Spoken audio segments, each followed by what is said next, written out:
how do you cope with feedback? We've got a saying here that feedback makes you bitter or better. I think it makes me bitter before I'd get better. But how did you cope, or how do you cope with that feedback?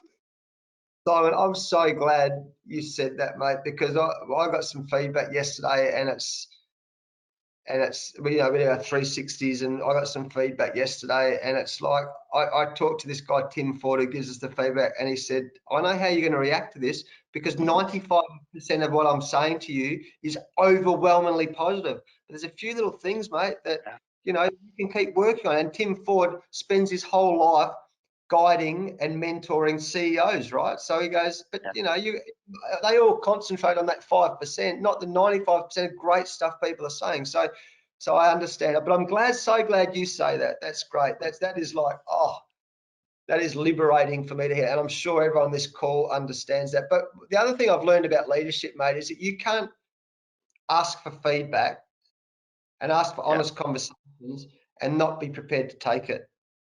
Yeah, it's true. And it's really important. Exactly right. And at this dinner I spoke at last night, I said the theme for me was, what do great leaders do? Not what do they say, what do great leaders, and one of those things is you've got to accept feedback. If one of our values in our team is elite learning, or learning and having a curious mind, always looking to get better, we've had this saying since I came. You talk about different environments. I started with Alan Border and David Boone. My God, there's no feedback. They were hardcore tough. That was the days, and they never talked to me. They would not.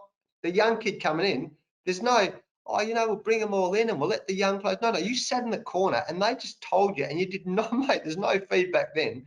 So the world's evolving, as we all know. But we've had this saying through Australian cricket, from Alan Border and Bob Simpson right through to Mark Taylor, Steve Waugh, Ricky Ponting. If you wake up every day looking to get better, then we can get better. And that's sort of in the fabric of what I know of Australian cricket. So therefore, that's where I believe feedback's really important. And I love that bitter or better. I've never heard that before, so I'm going to take that on board. But it's a great way to look at it. And you only evolve if you get feedback, and you've got to have the courage to take it on board.